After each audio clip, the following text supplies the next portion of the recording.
And welcome to a special One Hood Power Hour special edition. And we are tonight going to have a special Pittsburgh Public School candidate forum, various candidates running for school board, as well as some incumbents running for re-election. And we're really excited to have a really in-depth discussion about an issue that's on the minds of so many people around the region, and that is our schools. So Miracle, we want to talk a little bit about how this special event came together, and I thank you for your wonderful work, as well as Ryan, to help them pull this together. Yes, so as you know, this election cycle, we are very blessed to have people come together to talk about education and elections and wanting to know more. And so we are hosting a series of candidate forums throughout between now and May 18th. The one that people kept asking us about so much is the PPS candidates, because as we know, with COVID-19, a lot of families and communities have been very focused on what is going on with our schools, with our children. And so this is the first of many forums that we're going to be doing for various candidates. This happened very effortlessly because, again, our candidates are so passionate about the school board and public schools and working for the community. We reached out to them via email, social media, and they readily said yes to join in. We also reached out to various nonprofits and community education groups to be co-sponsors. And so we're very thankful to the Women and Girls Foundation's Girl Gov, Black Women for Better Education, the Black Girls Equity Alliance, Urban Kind Institute, Single Mom Undefined, and Black Women for Better Education for being a co-sponsor for this event. They have submitted questions that we'll be posing to our candidates for this forum. Some of the questions have been submitted to the candidates because we know that there are a lot of complex issues, and we wanted to make sure that they were adequately prepared to give you the best answer. As well as in the chat on Facebook and YouTube, you're able to ask questions directly. We do ask that everyone stay respectful. We know people are very passionate about our education system, but we do request and strongly recommend that you respectfully engage and respect all of our candidates. We'll be asking candidates questions directly. They will have 90 seconds to answer their questions before we move on to the next person.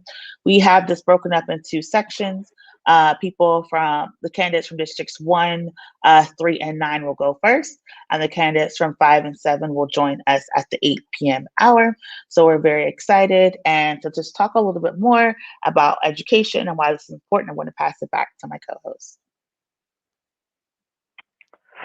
Yeah, thank you again. I want to thank everyone for joining us, and those who are just joining us. This is a special One Hood Power Pittsburgh Public School Board candidate takeover, where we're going to meet various candidates running for a variety of school board seats in the Pittsburgh Public School District. So again, we're really excited. I did want to give Ryan an opportunity to say a few words before we bring in our first round of candidates. Yeah, absolutely. Thanks, Kahari. And thank you, Miracle, for providing all that background on the event tonight. So obviously, school boards are one of the, local elections that people are generally really concerned with, especially anyone with kids in their family who attend those schools. But I think it's a really particularly important election this year, given that, education and the inability to always provide, proper and sufficient education due to COVID is really one of the main residual impacts, of the pandemic that has concerned a lot of people, and that has, really long lasting ramifications on kids in the community in general. And so, I think it's really great that we can have this platform to talk to these candidates about, the funding and policies and programs that they would be, endorsing and putting into place, to really try to make up a lot of what was lost over the past year, and just build a better education system for the kids in the city in general. Absolutely. And if I could just follow that up before we go to Miracle for introductions, that for those who aren't as aware of what school boards do, they are elected bodies, similar to city councils, but for school districts. And in many places around the country, these are appointed, boards, but here they are elected boards. We have 43 school districts in Allegheny County, I believe, approximately 500, around the state. And in many cases, as in particular with the Pittsburgh Public School District, the budget that they manage is actually larger than the city of Pittsburgh city budget. So even though they are not paid elected officials, they do have very wide policymaking powers, and definitely are stewards of a large budget of a taxpayer dollars. So clearly very, very important positions, and something that we all need to pay attention to. So now we're going to pass it to Miracle to start with introductions for our first candidates. And so we are very excited and grateful that we're going to have, like I said, candidates from districts 1, 3, and 9. We have Carlos Thomas, Grace Higginbotham, Sala Udine, Jean Walker, and Sylvia Watson, who are going to be joining us for, and if I mispronounce your name, I do apologize. They're going to be joining us for, Sylvia Wilson. They're going to be joining us for this first round. So welcome, everyone, and thank you so much. We're going to start with our District 1 candidates. We'll start with Miss Sylvia, then Miss Grace, then Mr. Carlos. Can each of you tell us why you are running for school board? I'm running for school board. I'm running for re-election. This will be my third term. I'm a retired Pittsburgh public school teacher. I have worked very hard for students all these years and for their families. I want to continue to fight for them as I've always done. I've always known, and this is the way I operate, you can't make change by being on the outside pointing fingers and complaining and accusing others of things. Best way to make change is by being right there, being a voice, making those changes. And that's what I've been doing all these years.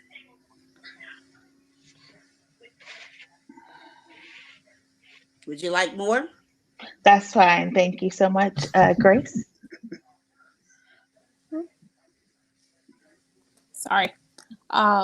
My name is Grace Higginbotham. I'm a Pittsburgh native. I'm also a teacher, a certified teacher here in the Commonwealth of Pennsylvania. I'm running for school board because I am tired. I feel like the community is disenfranchised. There's a breach of trust. Our students are continuously falling behind academically in both reading and math. The teachers don't have a proper platform to vocalize their concerns. Parents are disconnected. The district runs in a whole bunch of separate entities. And we, as taxpayers and parents and families, can no longer afford the status quo. The current situation of our school board is dire, and it's time for a change of the guard. And that's one of the primary reasons why I would like to run for school board. I am running for school board because there needs to be integrity, there needs to be transparency, and there needs to be accountability.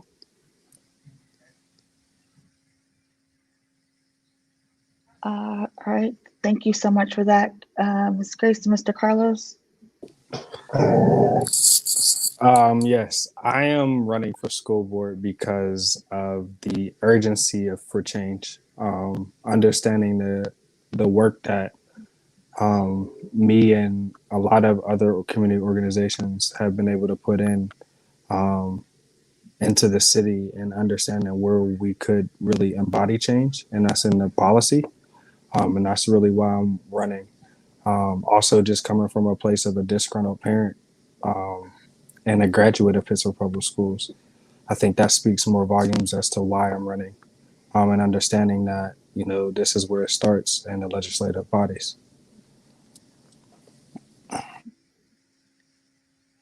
Thank you for that to our District 1 candidates. Turning it over to Mr. Salahuddin and Gene Walker, if you can both answer that same question. Why are you running for school board?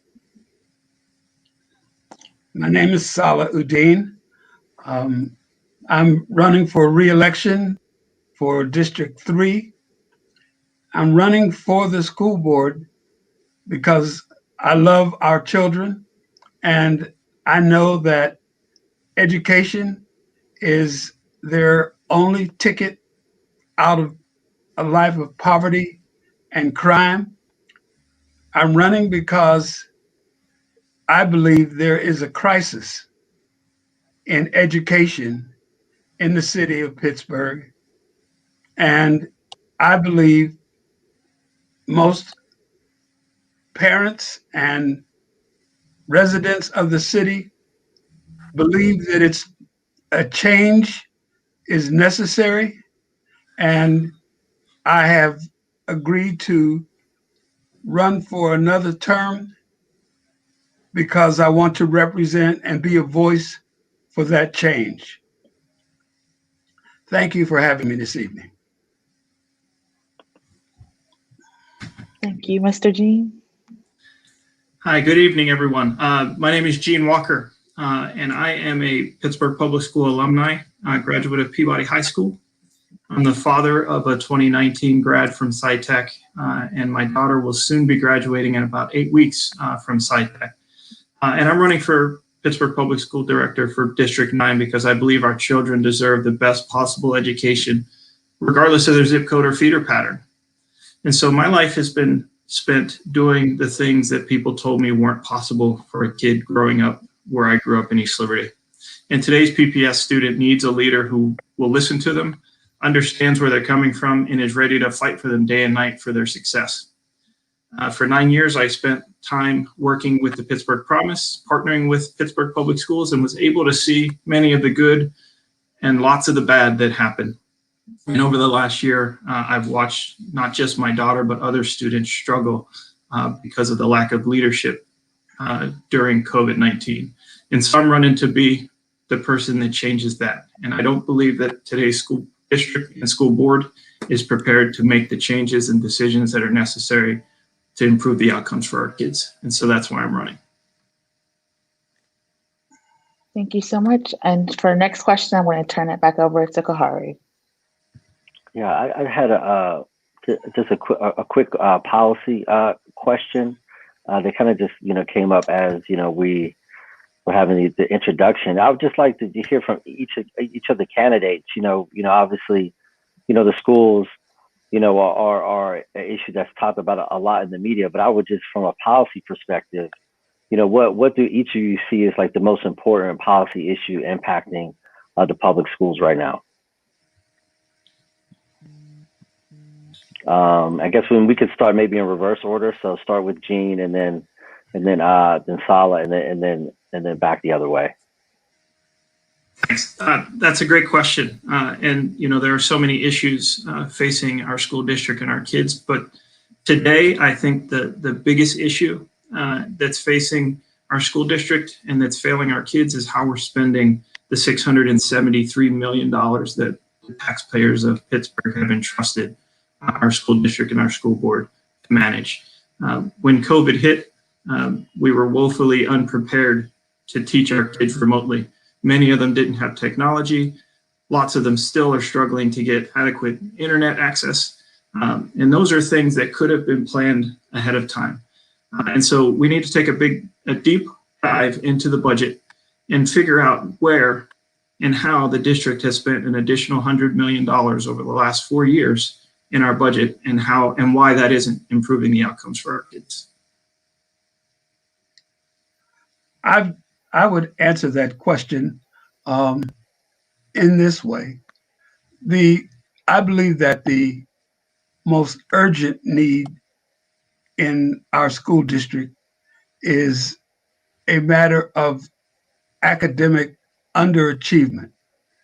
I think we as a board have failed to provide our children and families with the kind of high quality education that they need and that they are capable of. I know that they are capable of it if the adults will do what they need to do to provide them with the tools that they need to thrive and to do well. And if we look at the performance of our kids on the standard testing that they receive throughout the year, we'll find that a great number of them are not able to read on grade level. And in order to master the other courses that they have to take throughout their school career, they have to be able to read. In my district, 70 to 80% of the students in my district are not able to read on grade level. If you cannot read on grade level, you will not be able to master the other courses such as mathematics, science, civics, history, and all of the courses that our children need. We have to change the way we are teaching our children to be prepared for the future.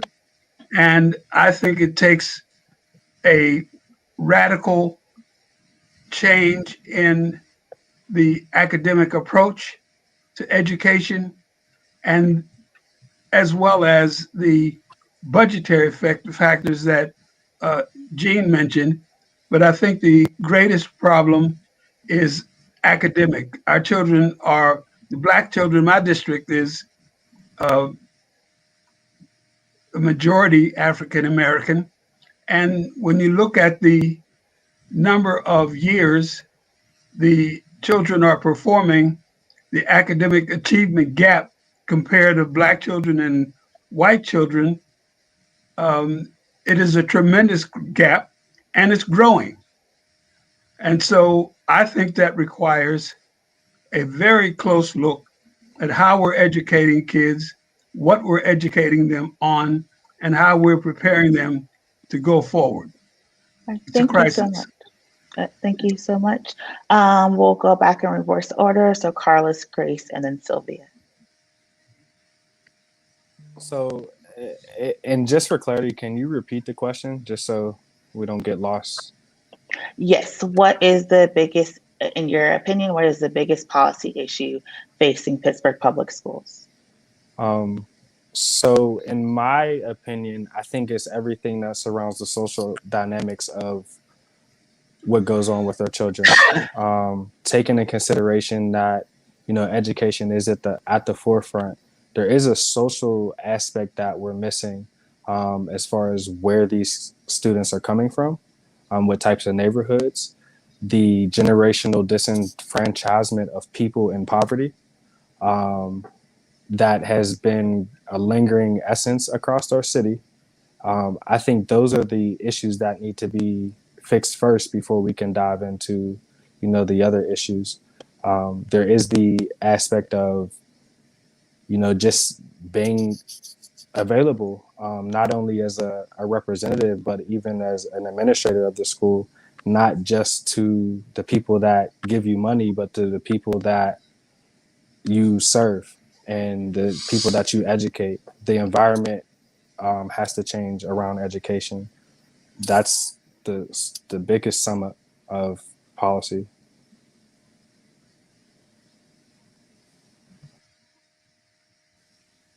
One of the biggest things I think, and there are many, but that I would say with the district would be that we have a curriculum, but we're not necessarily choosing the curriculum for the right reasons. And we have to look at the data of our district and where our students are performing or where they're underperforming, and then choose a curriculum that's going to help them to succeed based off of our weaknesses. So for example, if you look at Dilworth School, this is in District 1, 70% of 3rd to 5th graders are reading at grade level, which is okay. That's about average, that's a C. But if you look at Phase-On, between 3rd and 5th graders, only below 30% are reading at grade level. So, and just a little bit to help you to understand what I mean. From pre-K to 2, pretty much, you are learning to read. From third on, you are reading to learn. So if we know, and we can look at District 1, that below 30% of 3rd to 5th graders are below proficient in reading, then they're not able to read to learn. So we need to begin to look at our data and see what kind of curriculum we need to put in place to ensure that the students and the teachers have the adequate supports and resources so that we can bring these numbers up to, at the very least, proficient. Okay.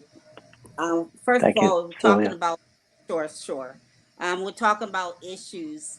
We have a lot of things that are good in Pittsburgh Public Schools, and unfortunately, a lot of times we get bogged down by the negativity.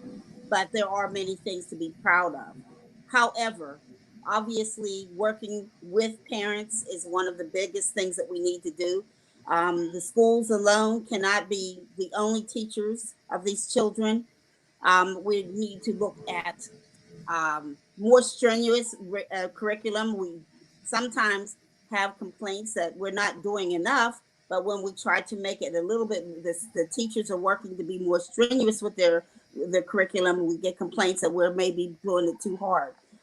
It's the teachers in the classroom that are working very hard with these students. We do have to look at curriculum. We are looking more at African American and all ethnic studies because we don't want it to be totally a Caucasian type of a curriculum, which we've been having ever since before I was in school. But we do need to strengthen what happens in our schools and not in just District 1. I can't be concerned as a school board member with only District 1. I have to be concerned about all the students in Pittsburgh Public Schools, and that's what we have to do to actually focus on as we continue to move forward and bring in the right kinds of resources and curriculum and make sure that teachers are working as hard as they already are working hard. We just have to make sure that we're working in a different way in order to prepare students for jobs that we don't even know will exist. We have no clue on some of the jobs, and then we just have to continue to work hard to make sure that children have critical thinking skills and that they'll be able to do the best they can as they move forward in our future. Thank you for that, Sylvia. I'm going to pass it to Ryan for the next question. For sure, and I'll introduce one of the questions that we received ahead of time. This is from DGEA, and the question reads, and in answering the question, we can go, I guess, the reverse order of how we just did it to the original order. So the question reads, a recent Human Relations Commission report outlined the persistent lack of progress in closing racial achievement gaps at Pittsburgh Public Schools in areas ranging from early literacy to advanced placement enrollment. Despite the efforts of the Equity Office, these disparities continue to exist. So what new strategies would you propose to increase the quality of educational opportunities provided to Black Pittsburgh Public School students to support reducing these persistent gaps? Well, it's more opportunity gaps than it is a learning gap. The opportunities that we provide our students. The Equity Office has been working very hard, but we've had previous administrations that didn't take the Equity Office as seriously as we're trying to make sure it's going now. They're beginning to have more of what word do I want to say? They're doing more with all the schools. In the past, it was sort of more at the higher level and the more central administration, and it didn't go down to the school level where it should have been. The equity office is really working very hard now with the school level. It started at high school and is going down, but that's where we have to see some changes made. And I know that the Human Relations Commission has been involved with our school district for many years. And of course, as you know, we've had many, many superintendents over those years, and a lot of people approached things in very different ways and ignored things in many ways. So um, as we move forward, it's just more attention. We have people paying much more close attention and working very hard to make those changes today than we've had over the last 15 years. I'm sorry, when you were reading the question, my audio went out, so I did not hear it. If you would mind repeating it so that I can answer, please. Absolutely, no worries. Okay. Yeah, so the question reads that a recent Human Relations Commission report outlined the persistent lack of progress in closing racial achievement gaps at Pittsburgh public schools. And, these gaps exist in areas ranging from early literacy to advanced placement enrollment. And these gaps continue to exist despite the efforts of the Equity Office to close them.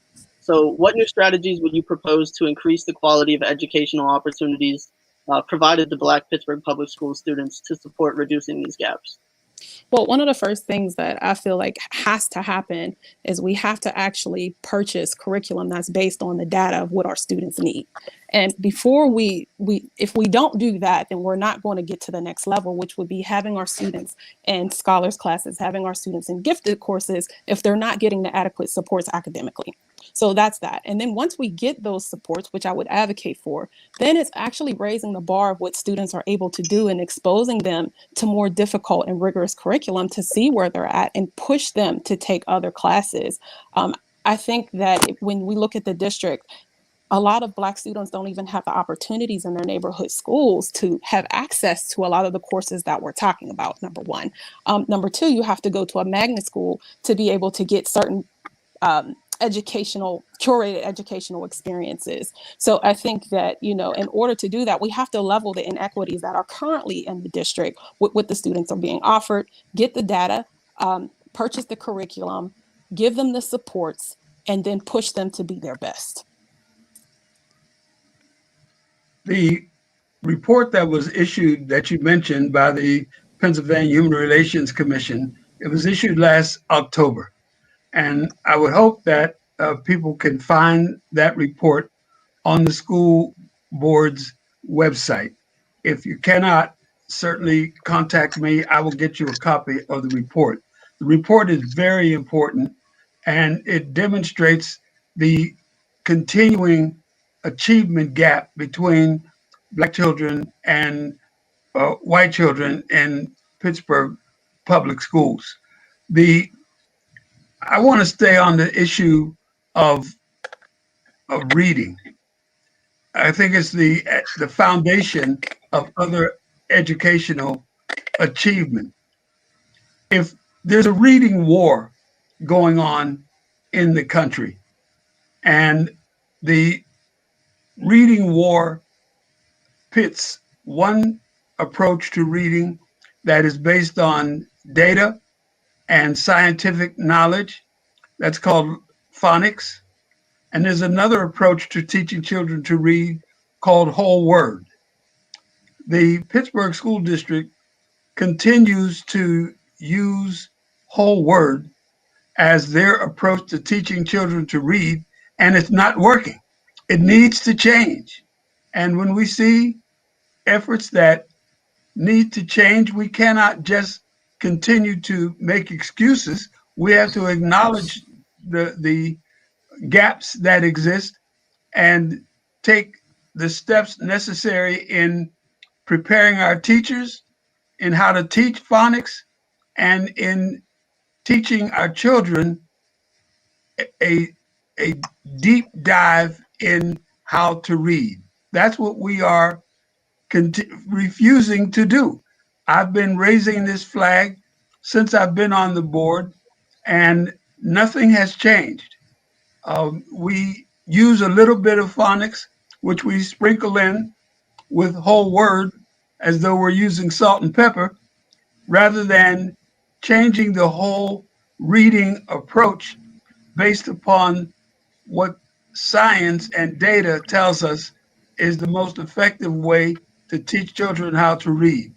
Unless Thank we're able to Sorry about that. modify our curriculum and place strong reading skills at the center of that curriculum, the other things we do in that curriculum will not work. Thank you Thank you so for much that. for that. Yeah, in interest of time, we're going to move on to Carlos to provide his answer to that question as well. Appreciate it. So when I think about the essence of Black children, I look at, as Grace mentioned before, there's really only one option, and that's the magnet school program. Without going to a magnet school, you really don't reap the the total idea of what it means to be a Pittsburgh public school student, and I think that needs to stop. Using the community schools model is how I think we could propose and increase the quality of educational opportunities. The community schools model is an idea that needs to be curated a little bit more, that not only protects but aligns with the needs of our Black students, Black and Brown students living in a district where there's 3 community schools. I think that there is leeway for more support for Black students. And looking at some of the other community schools across the district, I think there's a little bit more leeway as to what those students can actually achieve, not only on the educational side, but again, back on the social side. Even understanding that the equity between school A in one neighborhood and school B in another neighborhood don't always match up. And I think that's something that we have to look at and identify. What are the reasons? Why is one school working and one school not? Having 2,100 students, or how is it working for some of our students? How is it not? And looking at that. So I think to answer this question, it's really important to understand the primary roles of the school board in general. And so Pittsburgh Public School Board has 2 main functions. We hire, manage, and evaluate the superintendent.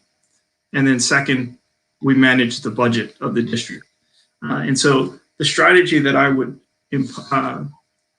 like to advance is making sure that the person leading our district's primary evaluation function rolls through student achievement. And so right now, our superintendent, only about 40% of his evaluation deals with the outcomes of students. And I don't know if it's possible when less than half of your evaluation measure is on student achievement, do you get to better student achievement? So the strategy that I would put in place and push for is making sure that the person leading the district and all of those under him or her have a primary focus around student achievement and increasing it, not just for our Black and Brown kids, but for all of our kids. And so it's important for the school board to make sure that the person in charge has a singular focus, which is increasing outcomes. If the leader, the executive, casts that vision, then it filters down to the rest of the folks that are teaching our kids. But until that's the first priority of the executive, it'll never be the priority of the district. All right, thank you all so much for your answers. I'm going to move on to some more questions from our co-sponsors. As a reminder, we are going to ask that you please try to limit your responses to 90 seconds. And for transparency, the candidates' answers, once they start on their second word, that is when the clock does start for the stopwatch app. So I've also put this in the chat, but our next question comes from GirlGov. The question is, as students return to school after being out for over a year due to COVID-19, many of our mental health needs are greater than ever before. What resources will you advocate for to ensure that students feel safe and supported when they return? And what training do you believe staff and teachers need in order to meet the demands of these times in regards to teens' mental health? We'll start going backwards again. So Mr. Walker, we will start with you, then Mr. Udine, and then we'll go back to District 1. Yeah, so first I'll say that I think our teachers as well as our students need access to quality mental health, both inside the school and outside of the school. And so I don't believe that putting that on our teachers to deal with the mental health of our students who are coming back after what will be almost 18 months away from school is the right thing to do. And so now is the time, with several weeks left in the current school year and then all over the summer, to begin to build partnerships with mental health organizations that can come into our schools and holistically work with our students and our teachers to make sure that when school starts in the fall, we have the infrastructure in place to deal with the many issues that our students and teachers are dealing with. And so we want to remember that it's not one-sided. Our kids have been at home for a long time, but so have our teachers. And our teachers have been dealing with their own families and their own students and their own children. And so it's imperative that we start now to partner with our outside agencies, our inside social workers, to make sure that they are prepared to welcome students back. And we have to be careful not to put the burden of the increased mental health stress that our students are feeling on the backs of our teachers.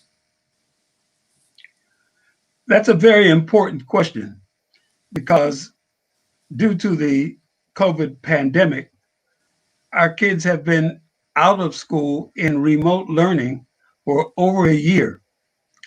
I don't believe, and I have seen no evidence, that we have a systematic way of measuring what that learning loss has been. We have to figure out how far behind the children are or have become during the time that they have been out of school. Many of the children were behind several grade levels even before the pandemic. I think we have to collaborate with the resources that are available to us in this city. We have some great schools like the School of Education at the University of Pittsburgh and other institutions of higher learning. We need to collaborate with them and develop a method of measuring the extent to which our children have taken a backward slide during this pandemic, and develop the resources and a methodology of catching them up, so that they can move on to higher grades successfully.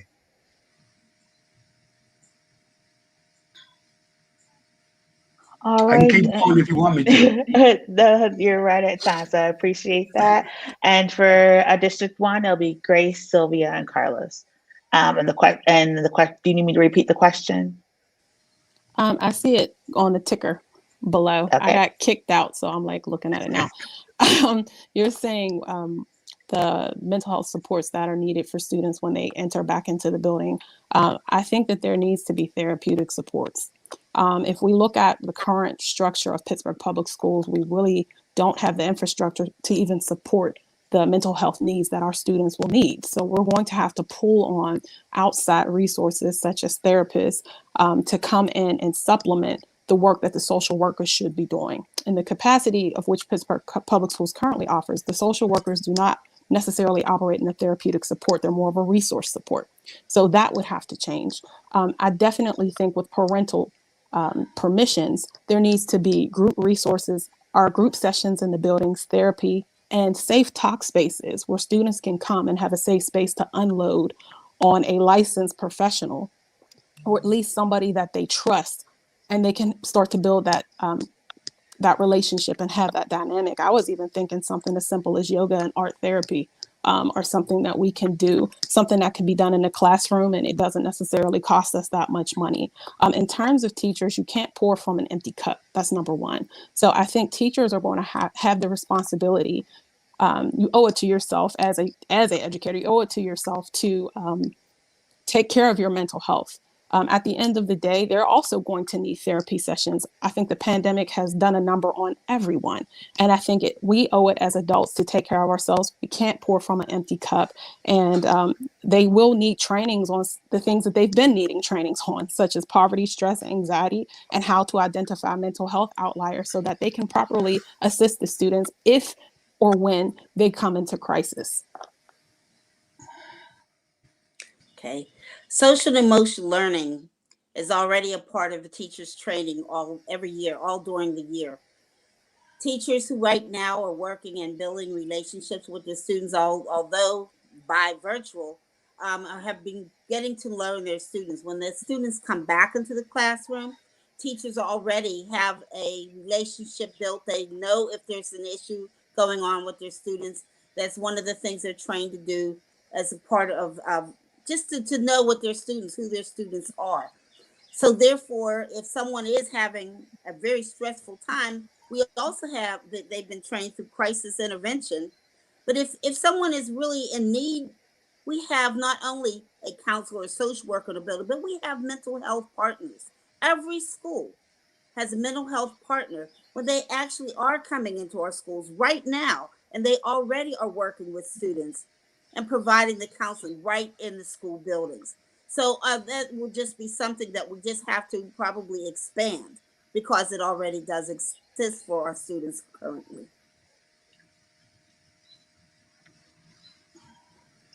So this is an issue that I think from a board perspective that we'd have to look at it kind of like a business from development, startup, growth, and then maturity.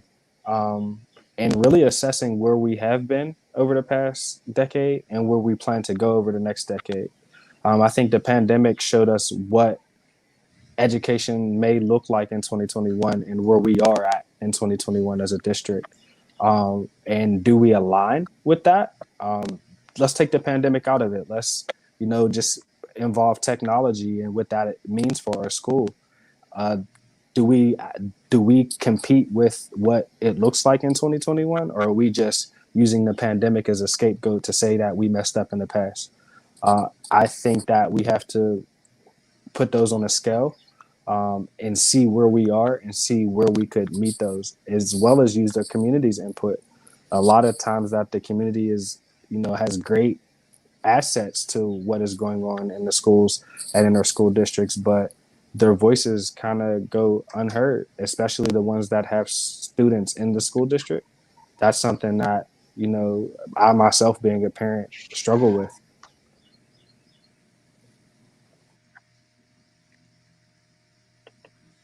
All righty, thank you so much, everyone, for your answers. And to move on, Kahari will be asking the next round of questions. Yeah, and moving from a policy question for my first question, I'm going to go more nuts and bolts. And also, I am a parent of two students at Pittsburgh Colfax. But this question comes from Leah McCrae on the north side. And as for all the candidates, how should the school district handle the potential transportation shortage with bus drivers? And I forget which order. Carlos, Grace, Sylvia, then Solid, and Jean. So this is a really difficult question, and to answer without so much anger, I'll say. From what I know and what I see in the district, our schools aren't even aligned with the red line, if I'll use that term. So transportation, isn't necessary. Like, it's something that we should worry about, what we shouldn't be worrying about, because our students should be able to go to a school in their neighborhood that supports them in all the ways that they can. Some of these issues that, that exist, like I said, we have to start from ground one, and really be strategic on how not only we can get the community involved in fixing this, but how can we be involved ourselves? What are we doing to ourselves in the position that we're in to fix the problem. And I think the redistricting of our schools is, that's something that I know comes after the election, but really has to be put in some thought about how, especially with the feeder program. As I mentioned before, there's a parent that I was talking to earlier their feeder school is Fulton, that's not in District 1, and their feeder high school is Westinghouse, which is District 2, and I mean which is in District 1. And how does that align? Whether or not they have the correct information as to what their feeder school is, they shouldn't have to make a decision of, when there's a school right around the corner, or a school right down the street, or a school up the street that they could walk to. I think that we need to fix those issues first, and the gentrification that happens in our schools. Okay. The reality is we don't have a neighborhood school in every neighborhood. That is not something that anyone on this current school board had anything to do with. And feeder patterns are within your district, not without. If someone is going to a school outside of their district, it's because they're going to a magnet school. But transportation, yellow school buses. Pittsburgh Public Schools do not own their own school buses, their own transportation. So we rely on many companies to provide yellow school buses for our kids. If you're not on a yellow school bus, then you're using Port Authority. Our children are using Port Authority buses. And of course, right now with COVID, I'm a little concerned about how that's going to be with buses passing up when the buses are at capacity. But for yellow school buses, the driver situation is dire. It was dire before COVID. My understanding is that a lot of the drivers went to Amazon and other jobs because, quite frankly, they needed to work. Our school bus drivers do not get benefits. So they're lucky and happy when they have more transportation, like when there were more field trips. They depend on being able to do more. But we don't have any control over the bus drivers. We've been trying our best.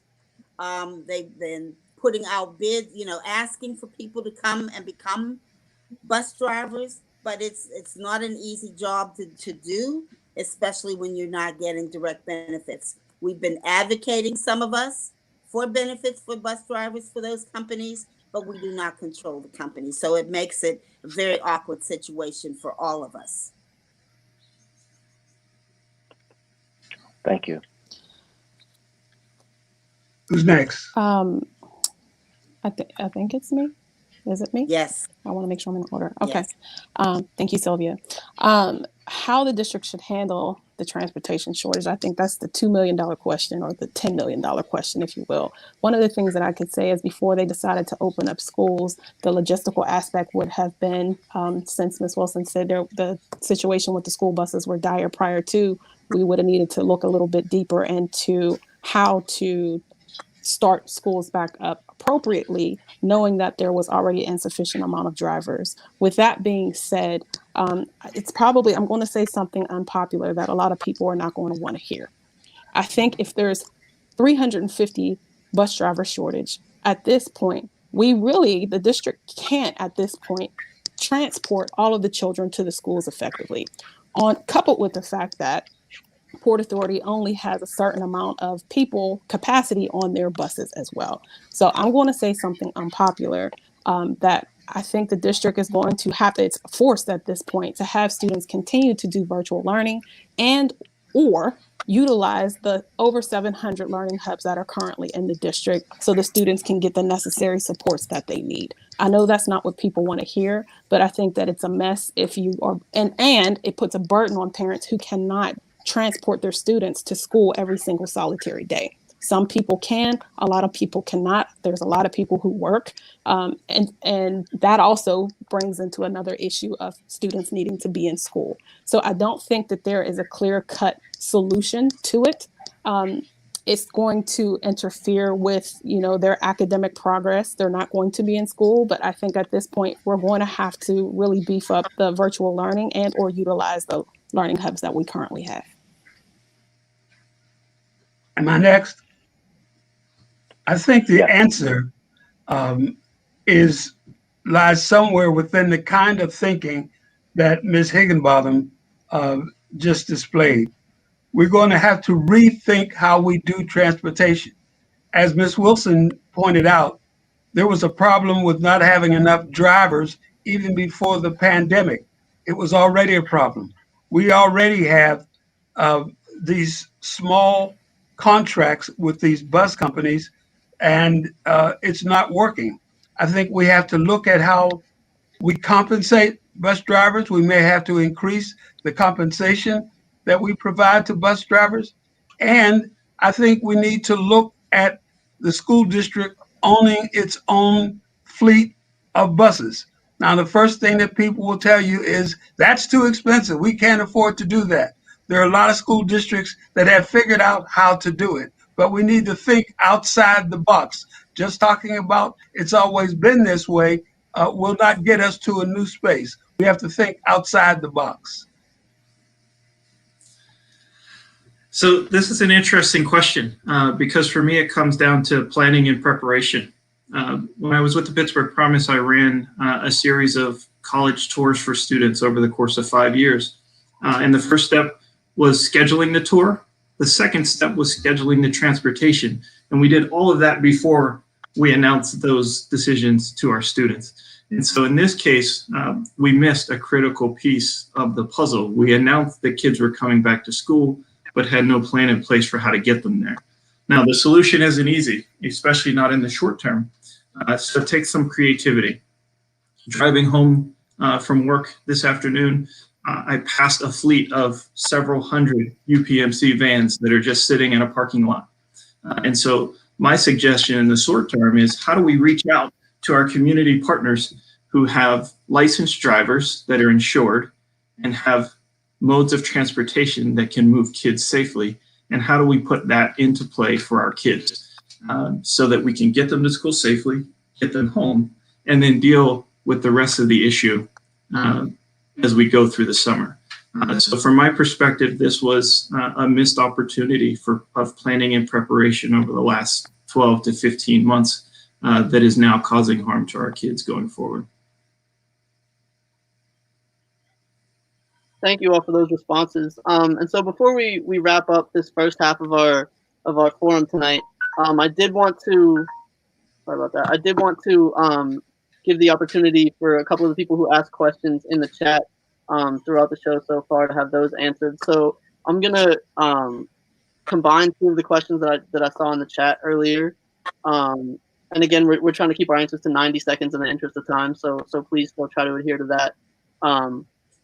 So the question is, and again, it's a two-part question.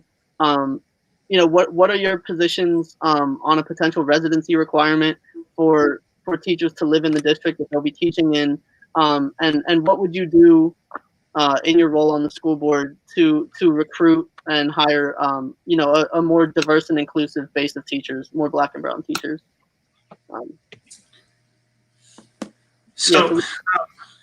We're going to go backwards again. So I'll start. Sure. For me, as a former salesman in a prior career, it was important that I used and believed in the product that I was selling. And so I think it's really difficult for teachers who don't live in the city and don't send their kids to our public schools to be the best salesmen and teachers for the kids that are in our district. And so I would be for requiring our teachers to live in the district that they work in, because you just have to be a part of the community to be in the best position to teach the kids from that community. As for part two, that is a longer term strategy. We have to be intentional about hiring, recruiting, and retaining a diverse workforce. And we can't just sit back and wait for those applicants to come to us. We have to go out and recruit hard. We have to go to the places that are putting out and producing Black and brown teachers. And then we have to find a way to get them here to come to Pittsburgh. And so that's going to take both changes from a district level, and that's going to take changes from a city level. So we have to make sure that Pittsburgh is a place that Black teachers want to come to live, and that Pittsburgh Public Schools is a place where Black teachers want to come and work. And so that's where I would stand on that issue.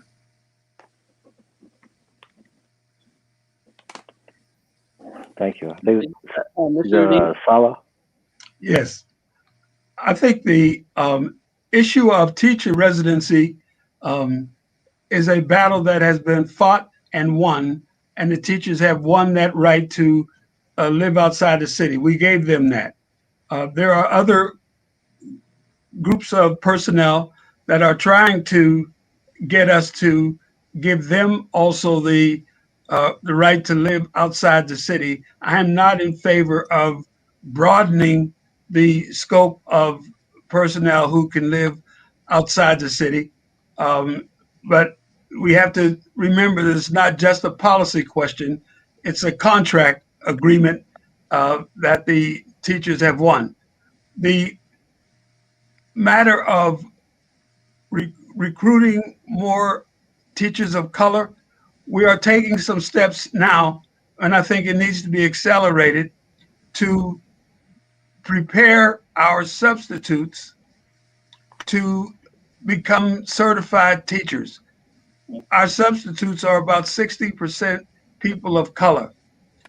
We need to grow from within. I don't think we can rely on attracting people to Pittsburgh to teach. We have to grow our own, and we are starting to do that. We have a very effective teacher preparation program at Brashear High School that's preparing teachers to come into the district, and we have to do more innovative thinking like that to attract more teachers of color.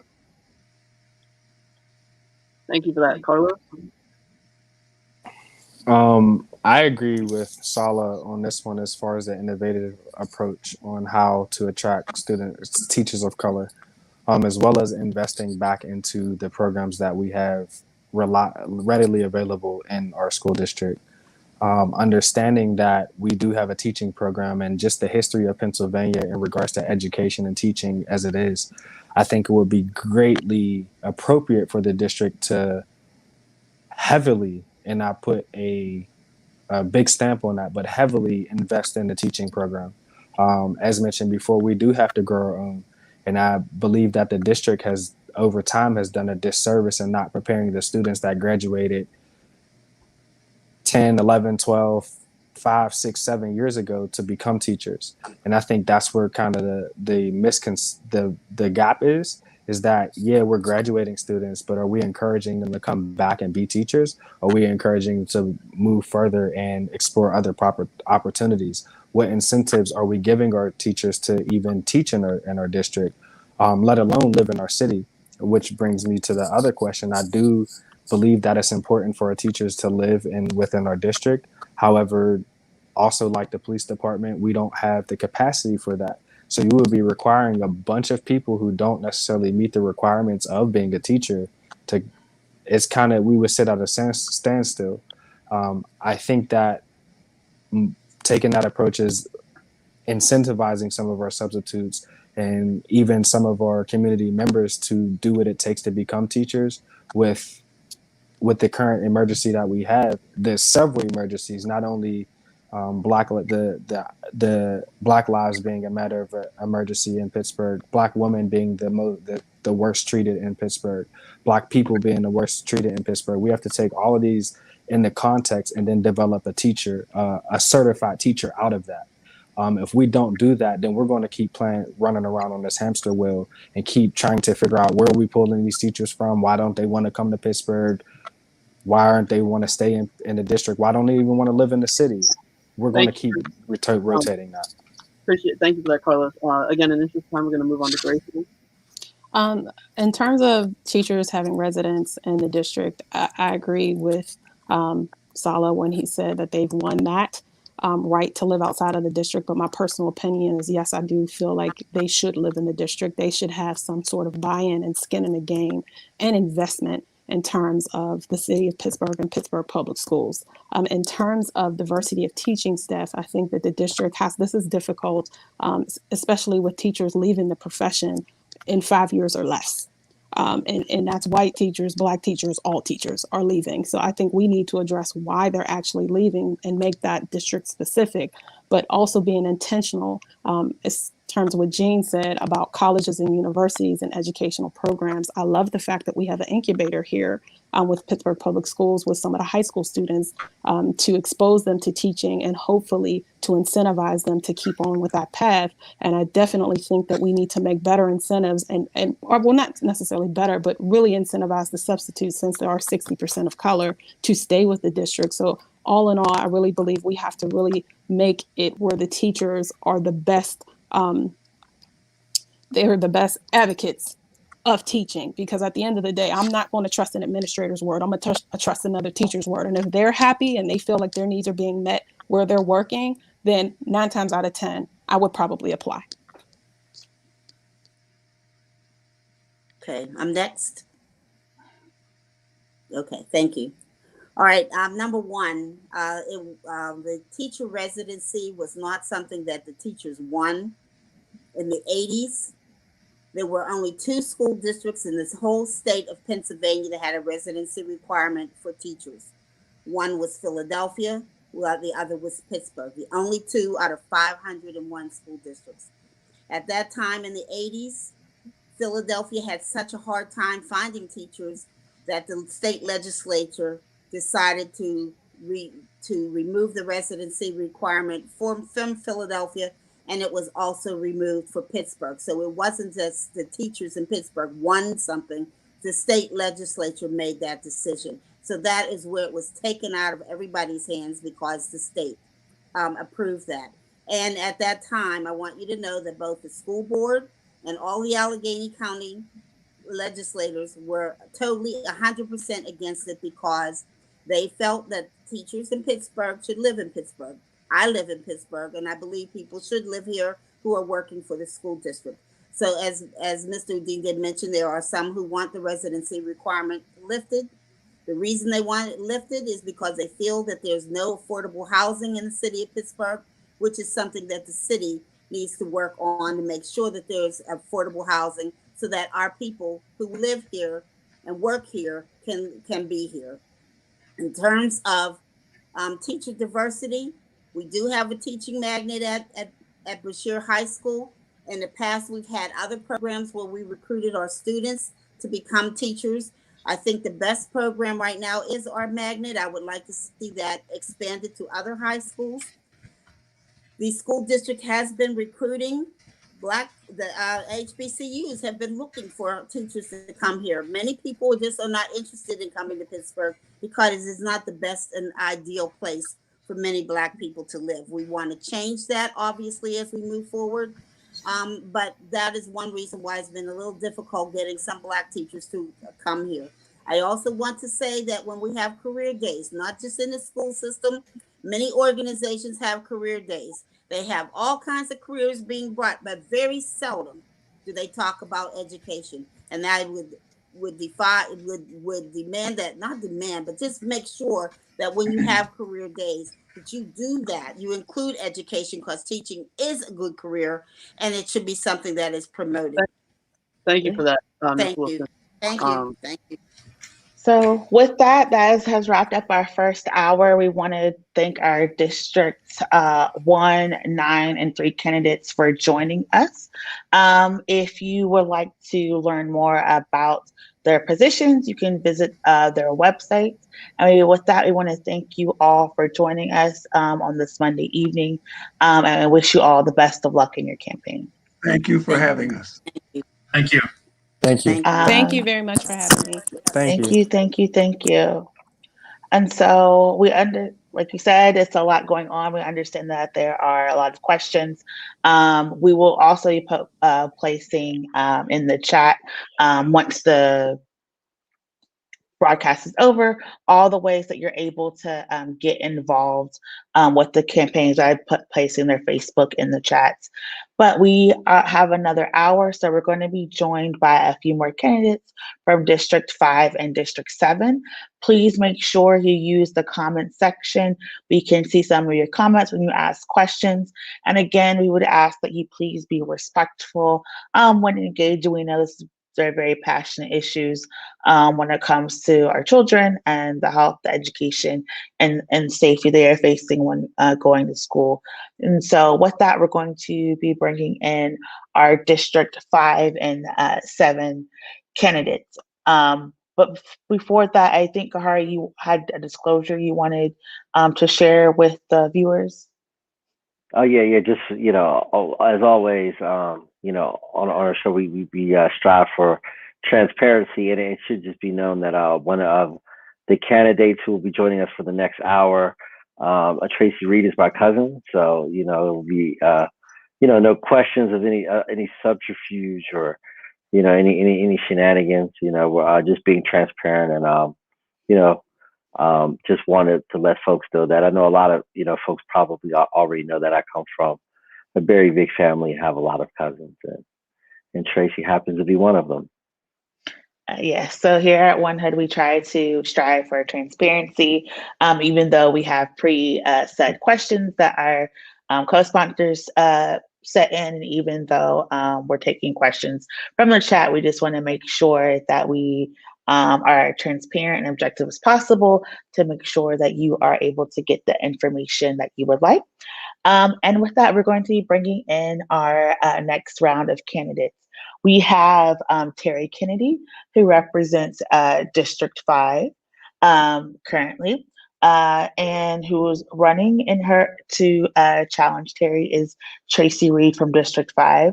We also have our District 7 candidates, Jamie Petrovsky and Camille Scantling. And with that, we welcome you all to the program. Thank you. Welcome. Thanks.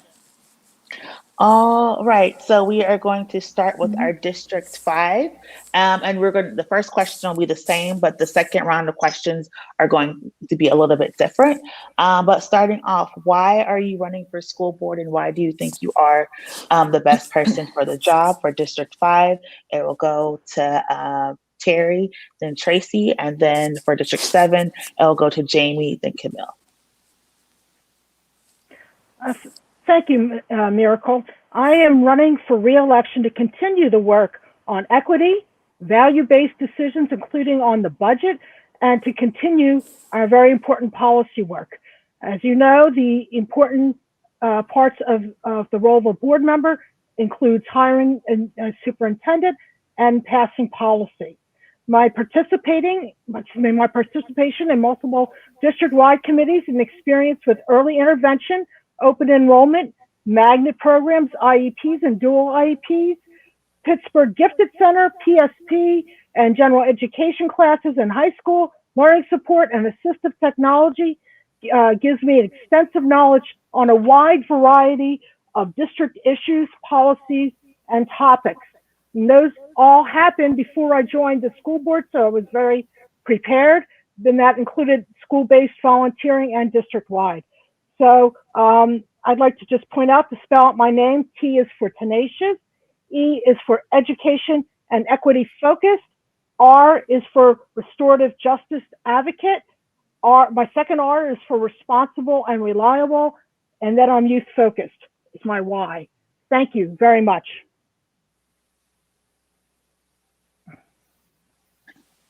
Tracy? Hi, I'm Tracy Reed, and I am running for School Board Director, District 5. I'm running for School Board Director. I've spent the last 13 years with Pittsburgh Public Schools, as my children have spent their entire school careers in PPS. And I have seen lots of different variations of schooling through PPS. I am a former high school English teacher, and I have a PhD in education policy. Probably the most, the thing that makes me most sort of the person who should be on the school board is that I spent my elementary school years in a high-performing, completely Black, low-income Pittsburgh public school. And that alone has taught me that we can create great schools for Black kids, for low-income kids, and not just fits and starts, not just small groups of kids within a school, but entire schools that help to grow kids academically. And that's why I'm running for school board. I feel like our current administration, many of our school board members do not believe that Black kids can learn to high levels and that low income kids can learn to high levels. I personally believe that they can, and that's why I want to be on school board.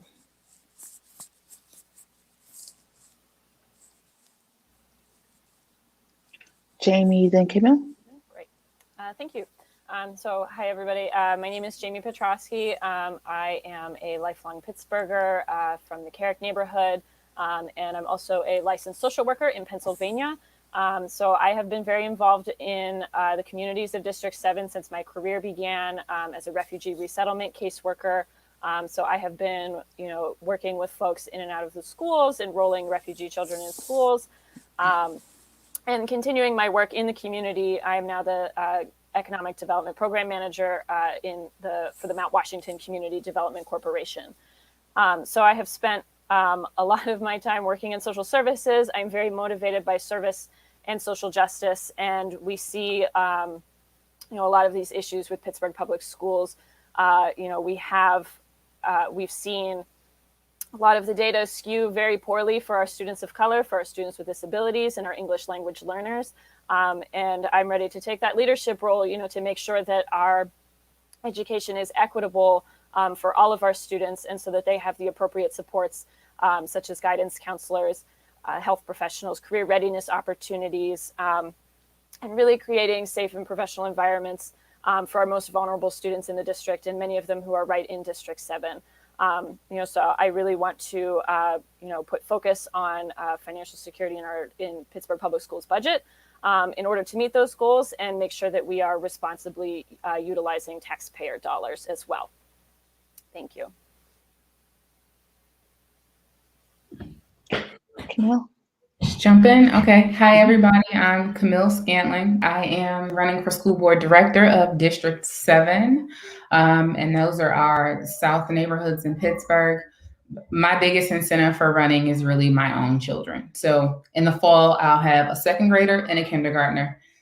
And it is incumbent on me as their mother to do anything that I can to make sure that they have a high quality education. But beyond just my kids, thinking about any of the kids that they will come in contact with, any of the kids I come in contact with. I think it's very important for us as a community to do the things that we can to improve just the quality of life in general for our kids. So, my work surrounds equity specifically for Black entrepreneurs and around Black economics.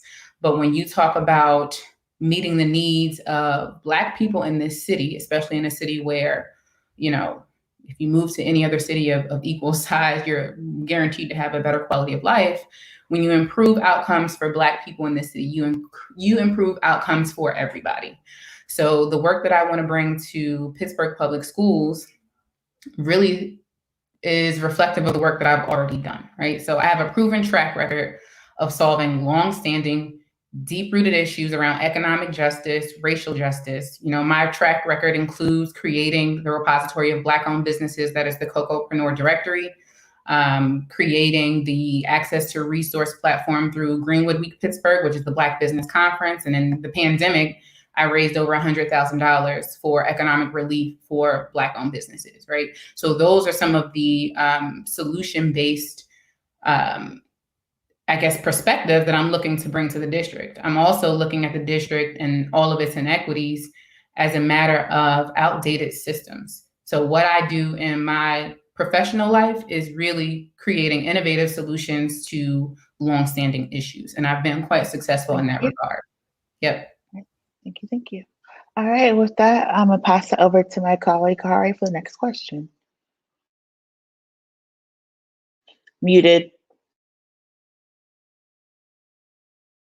Thank you for that. So my first question is, on average, only 3 of 10 children in the Pittsburgh Public Schools attend their neighborhood schools. Why do you think that is the case, and what would you do to increase that number?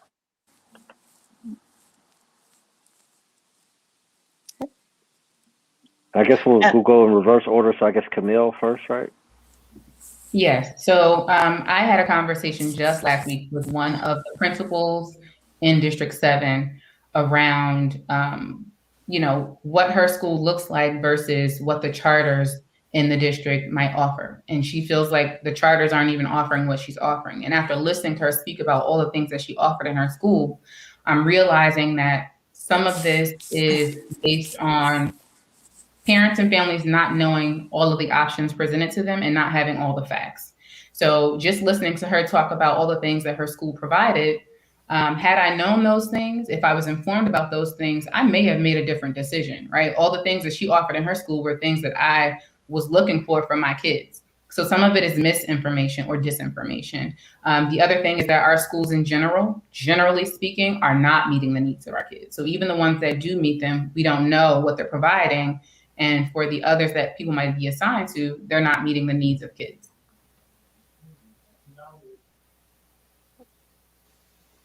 Thank you for that, Jamie. Sure. So actually reading this question, I was a little, thrown back by like the 3 out of 10. And so I'm assuming that it's also, a little bit of a discrepancy between, kids that are going to magnet schools. We have kids going to schools specifically who are English language learners, and only so many of those schools offer ESL programming for them. We have a performing arts school. We have these trade schools.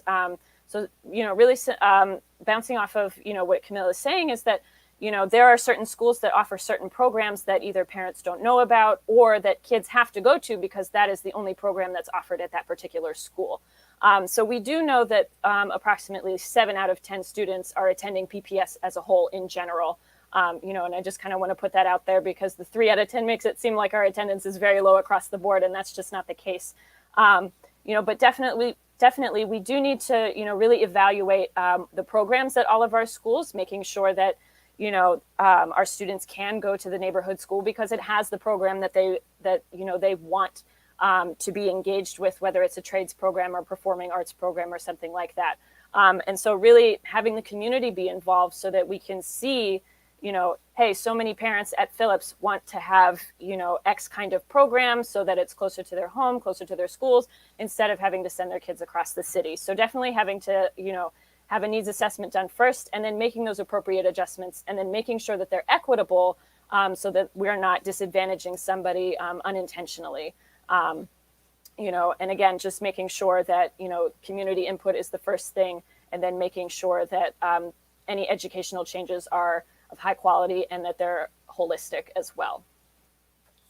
Thank you. Thank you for that. And then I believe Tracy and then Terry is the order. Right. Yep. So when I think about that statistic, it is rather jarring, right? But I know that families are making the best choices they can in order to serve their children. I don't think it's a matter of specific programs in schools. I don't think that we could create the kinds of schools in every neighborhood where they would have the specific programs that families wanted. I don't think we didn't get to across the board low performing schools because of a lack of programs. We can't program our way out of it. What families want, barring everything else, is they want high performing schools that they can go into, that their children can go into, that they will be respected, that their culture will be respected, and that their children will receive a high quality education.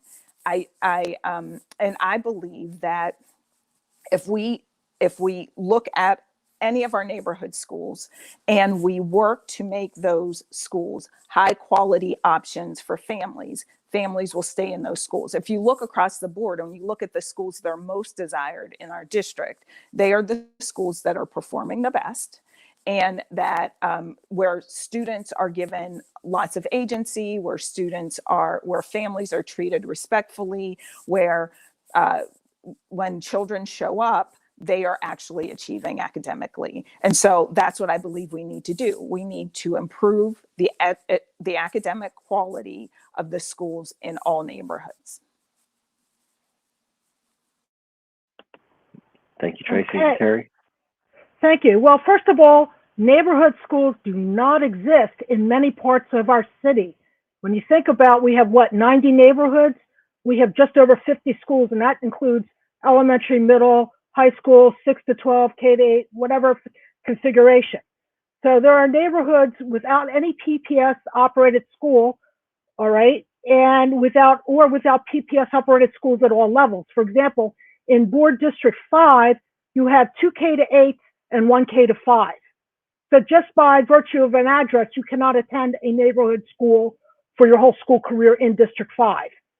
All right, so I don't fault people who avoid their feeder pattern schools, which I prefer to say feeder pattern versus neighborhood because of this discrepancy. All right, so especially when the bus ride is lengthy.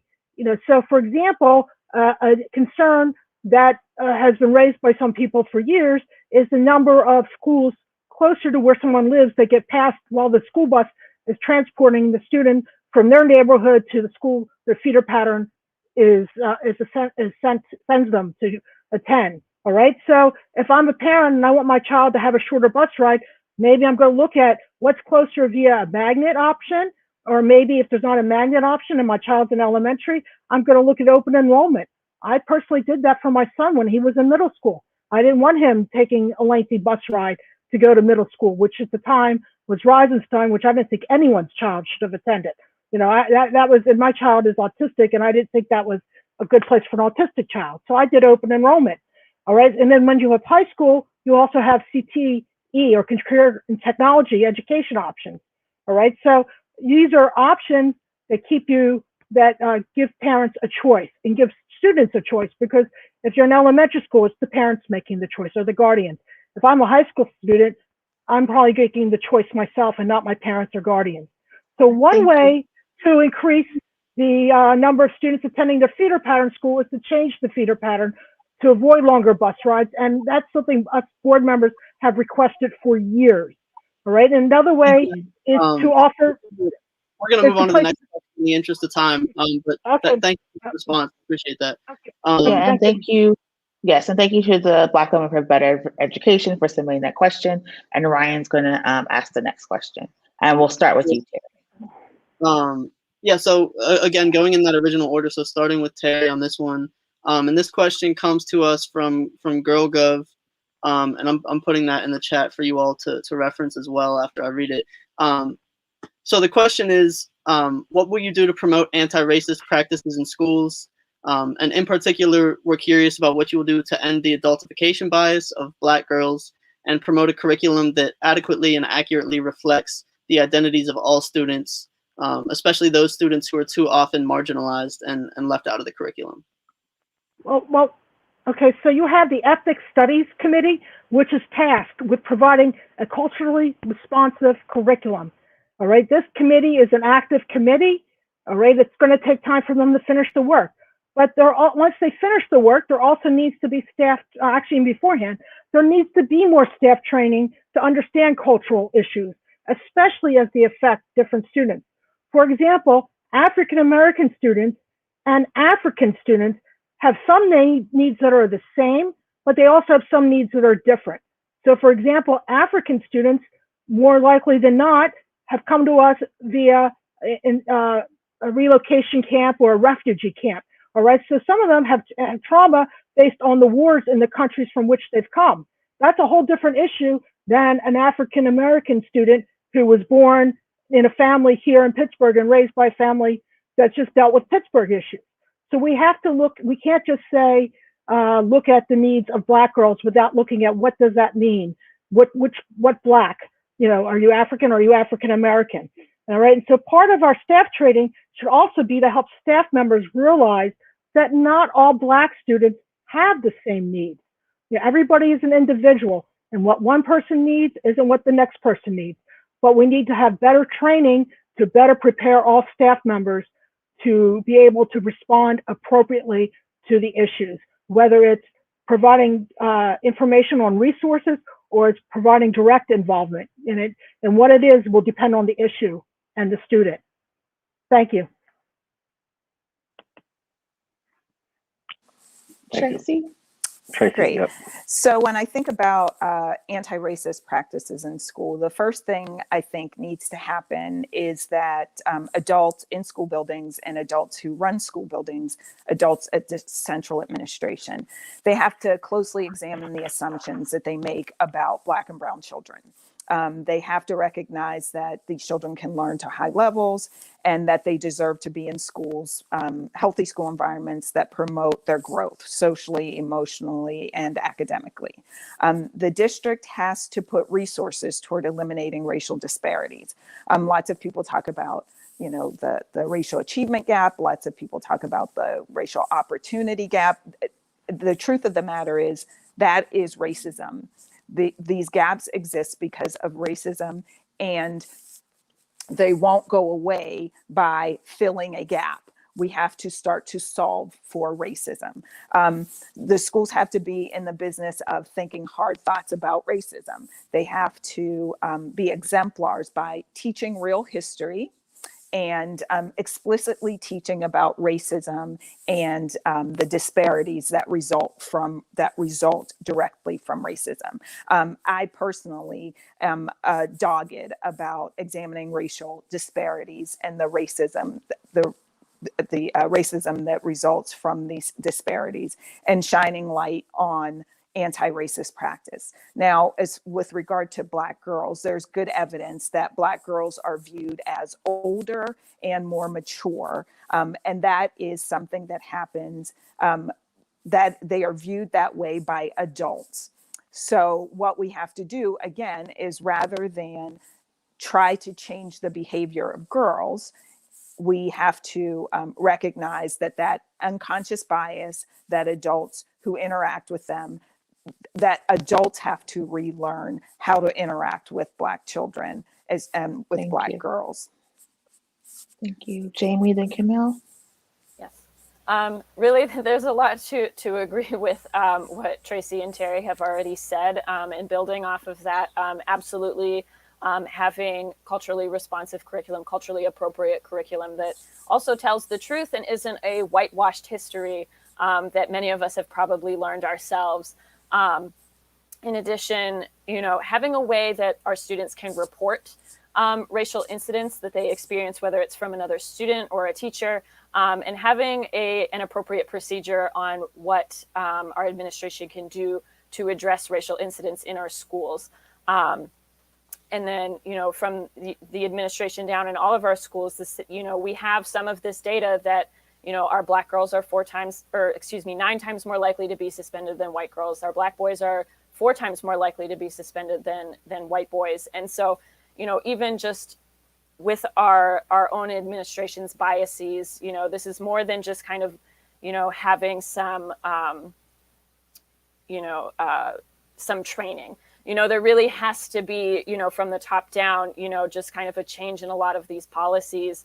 And I've advocated for eliminating suspensions for our lower grades, because, our young Black girls are, seen more as adults. They are, seen more as, they're harder, they're not as emotional and all these other kinds of things. And so that's reflected in how we're treating them in our suspensions, detentions, and things like that, so it has to not only be just from a policy standpoint, but from our own internal biases, trainings for our teachers, for our staff, and then having opportunities for our students to talk about anti-racism and how that they can proceed forward and have those safe spaces in schools to have that addressed.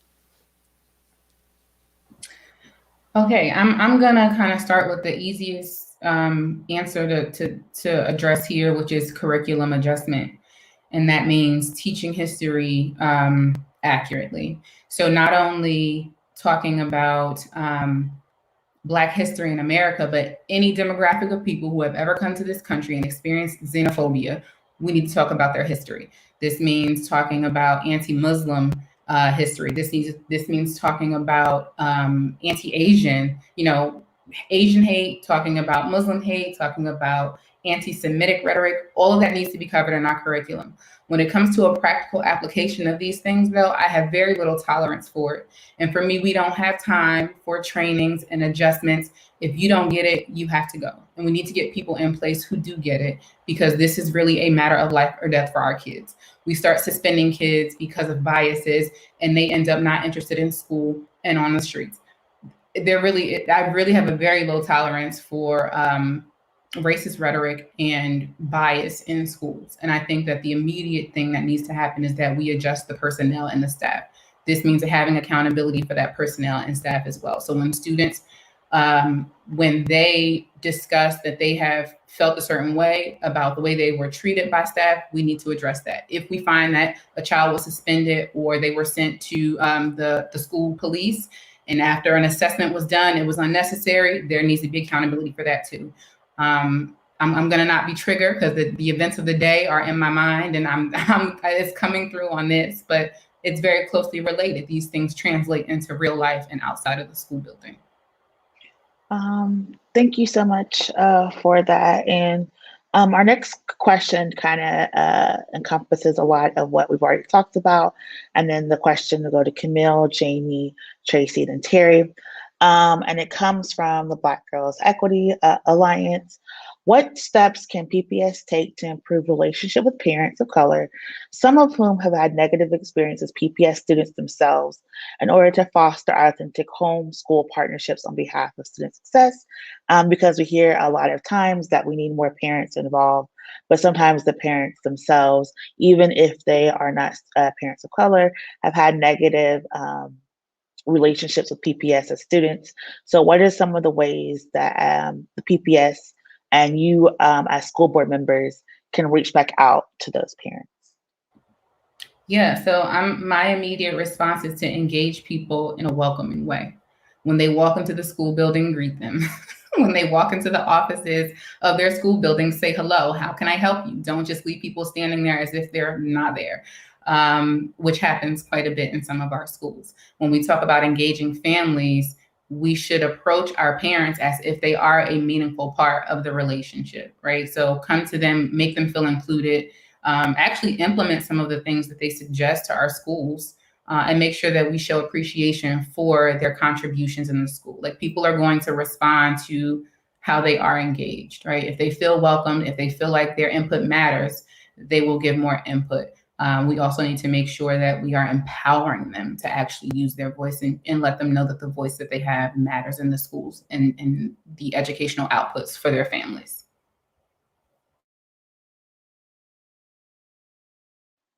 Thank you. Jamie?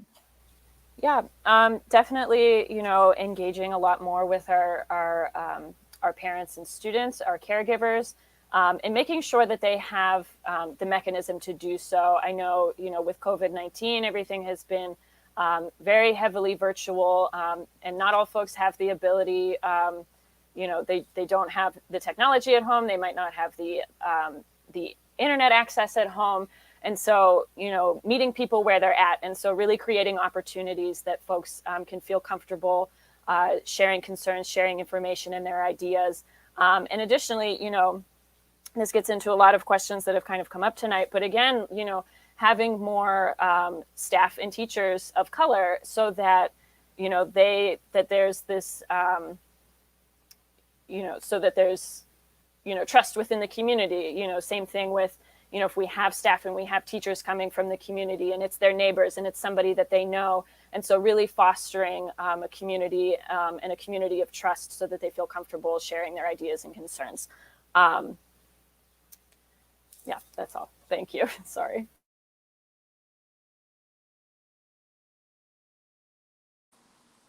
Tracy and Terry. Okay, great.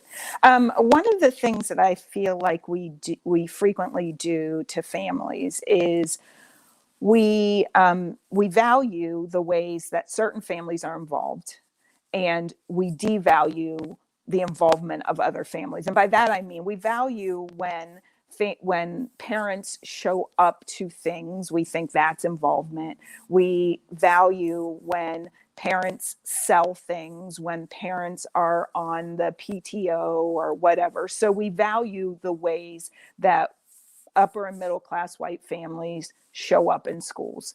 We devalue the ways that the very like logical ways that other people show up in schools. We devalue when families they have the capacity only to spend time with their children at home. We devalue when families like stand in the gap for their children and actually defend their children when their children are wronged in schools. We devalue that because, again, we value those things that show up as middle and upper income white behavior. And so we have to really look at what makes sense for families. And we have to examine how families are experiencing our schools.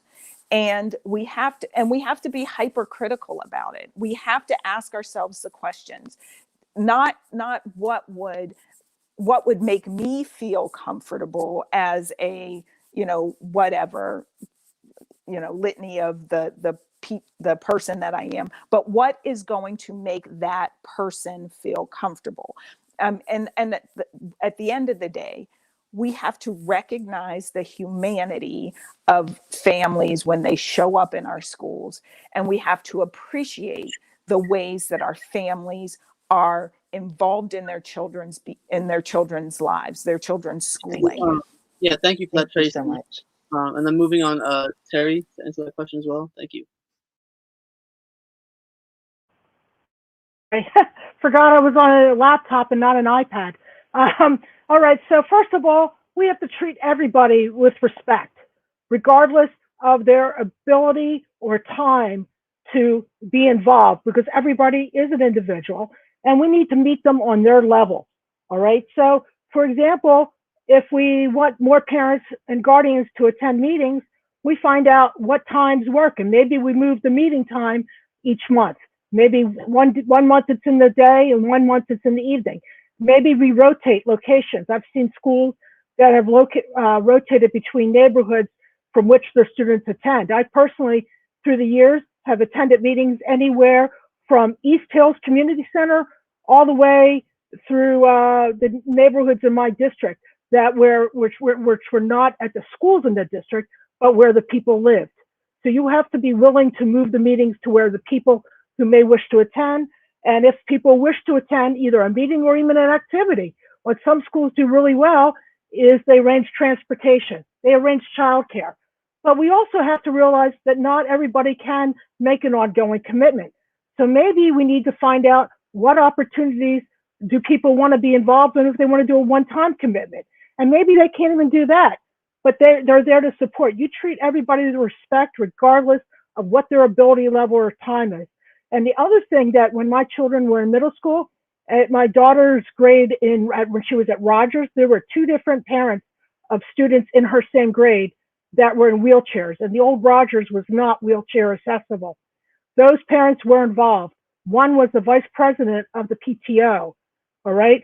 And she did stuff not at the school, but if we had a dance, because we couldn't have a dance at the school, she did a lot of planning from home, and she did stuff. That was her choice of how she got involved. The other parent did the collecting the apples for dollars or whatever, those kind of things that you would collect and send home. So they found a way that although they couldn't physically get into the school because of the lack of accessibility, they found a way to work. And oh, by the way, these parents were two different races. So, it wasn't about race. It wasn't about what we couldn't do. It's what can we do and what are we willing to do. So thank you. And then back to Kahari for the next question. You're on mute.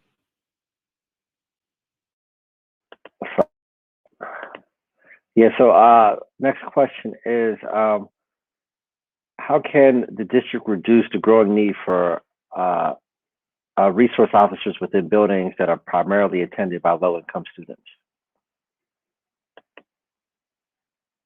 And that will go Terry, Tracy, Jamie, Camille.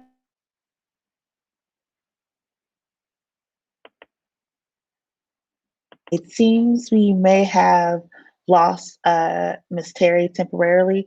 Tracy, would you go ahead and answer that question? And when Terry comes back, we'll let her answer. Sure.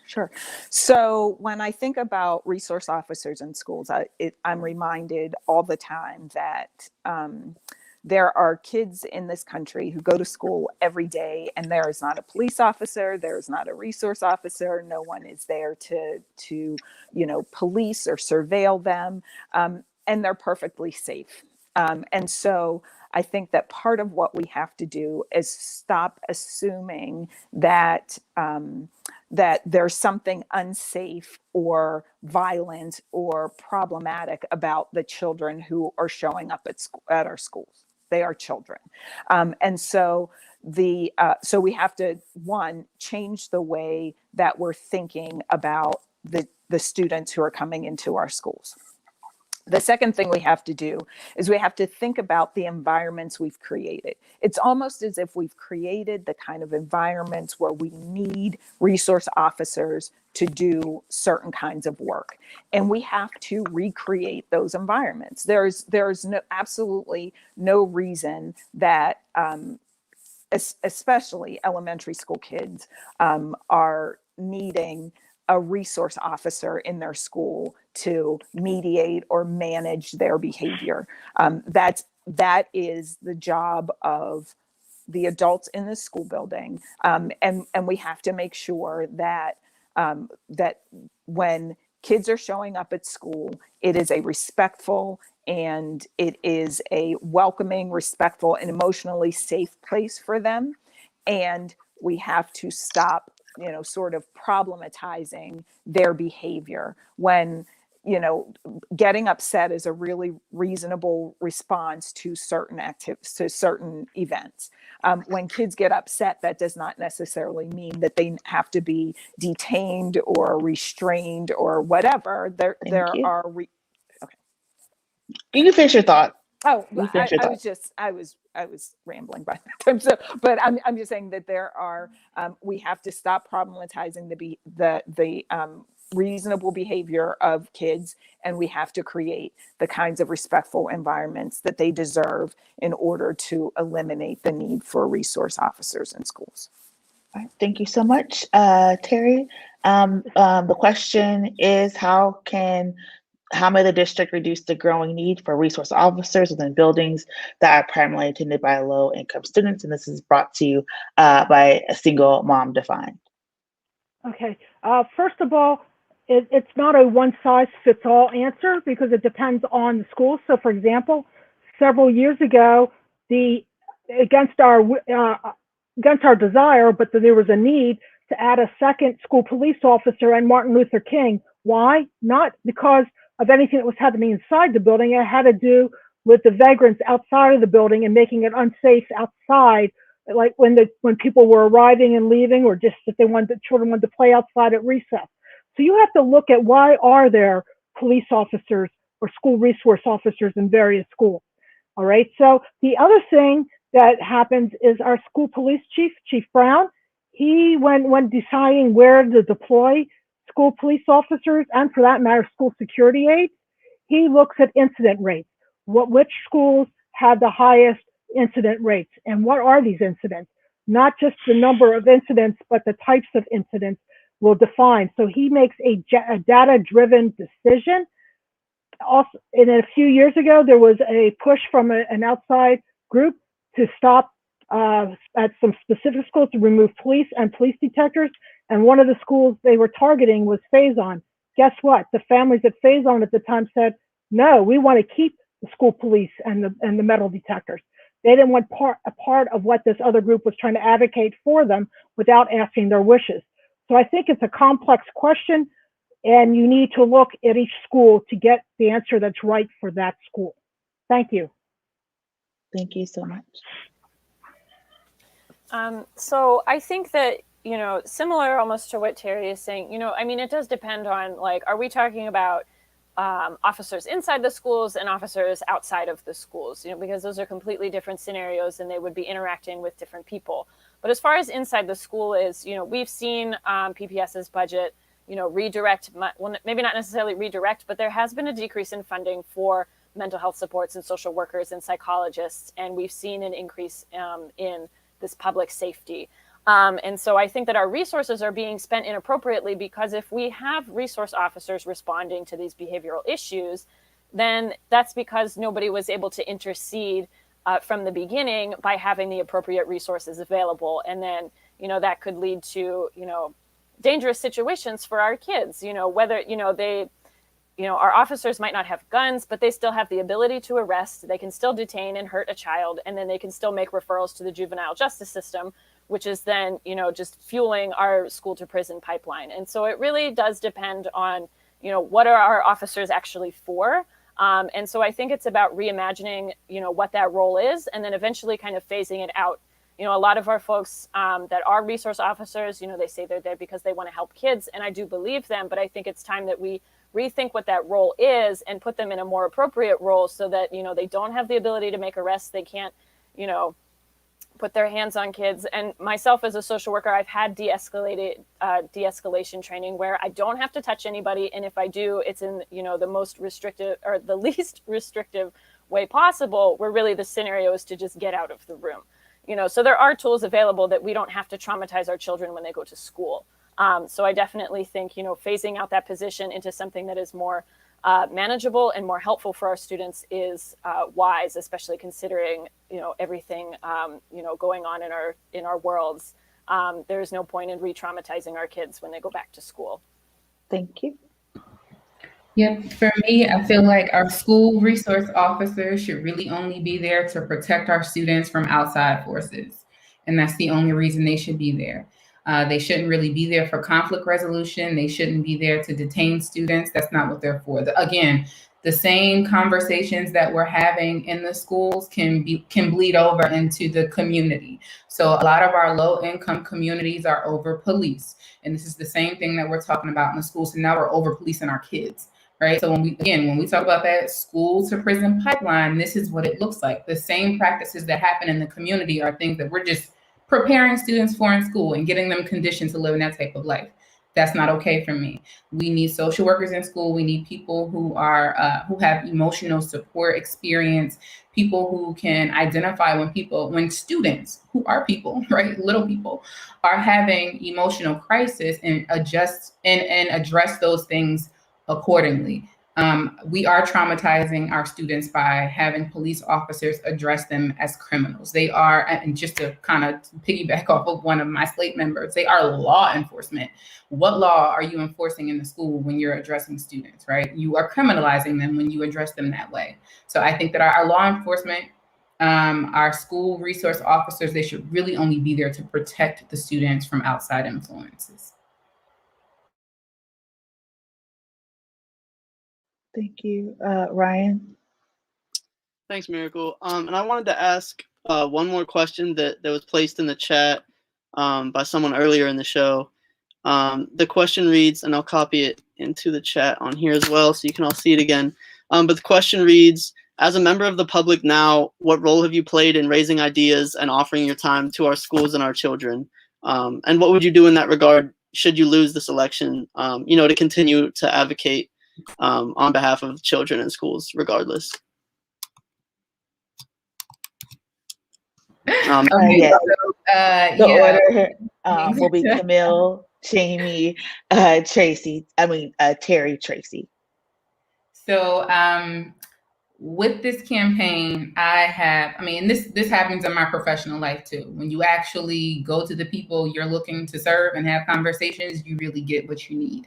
So in the campaign for school board, I have started to have conversations with more students, more teachers, and more principals about what type of supports they need to do their jobs best. One of the conversations I had with one of the principals in District 7 was around, again, the conversation about what the school can offer to families and why families don't know what the schools offer. So on later in May, early May, we're going to have a conversation on Facebook Live just to talk about what the school is providing, right? And these are things that these are conversations we can continue to have beyond the race.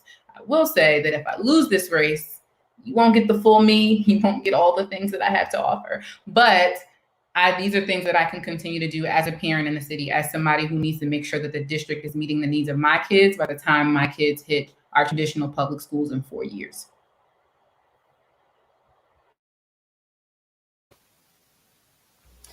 I've actually, I've spent, as I mentioned in the beginning, I have worked a lot in the community as a social worker, working with refugee and immigrant communities, and, directly interacting with schools. I have been to school board for expulsion hearings on behalf of a few of my clients as well, and advocating on behalf of them to keep them in schools.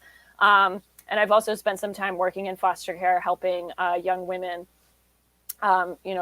enroll in Pittsburgh Public Schools programs, and then continuing on to other educational opportunities, whether it was college or trades or just entering into the workforce. And in my current role now, roles do extend far beyond just the school building. A lot of my job now pertains around bringing affordable housing to Pittsburgh, which allows our families to stay in the city and send their kids to our schools. Not to mention, as a mechanism for funding our schools, because, they are funded by our real estate taxes primarily. So really helping to remove blight from communities and just improve overall housing conditions to attract more folks to our city. Outside of, if I do not win the election, I am always out and about in the communities, working in community gardens, our urban hilltop farm, and just interacting, day to day with families, parents, and youth, and just making myself, more a part of community groups, advocating on behalf of other folks. I am very into policy and government, so I am always bothering my council people as well, so I'm always just there as an advocate for my communities and working on behalf of them to get the resources that they need.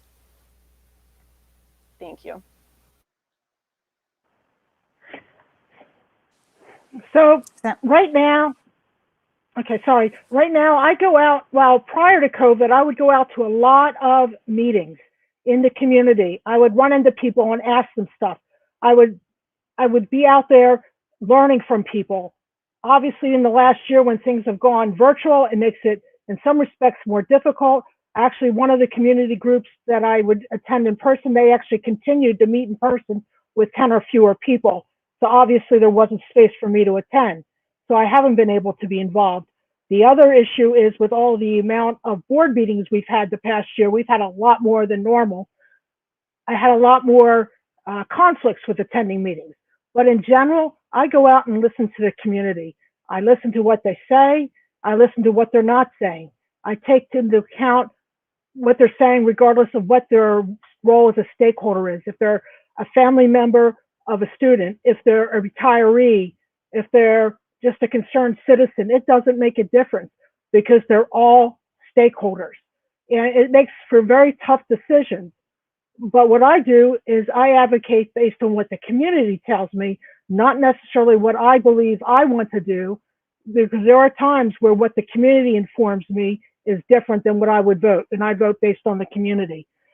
So going forward, if I'm not reelected, I would continue my community involvement. I've been involved in the community for decades, doing various things. I've been involved in advocacy for decades, including testifying at a congressional hearing that was held here in Pittsburgh on single-payer universal health care, which I support.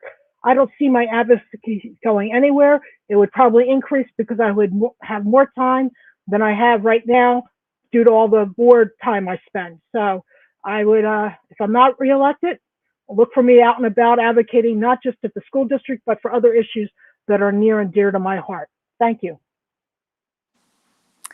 So my professional life in Pittsburgh started at Children's Hospital, where I worked in the child abuse unit. I worked in child protection. So I gained a great level of experience, and I have a heart for kids who are part of the child protection system and foster care and things like that. I've always, and that happened, I worked there when my kids were teeny tiny. So as they went through school, when I advocated on behalf of my own children, I always thought about those kids who have some of the most significant challenges in just in living a peaceful life. And so my heart is really with those kids.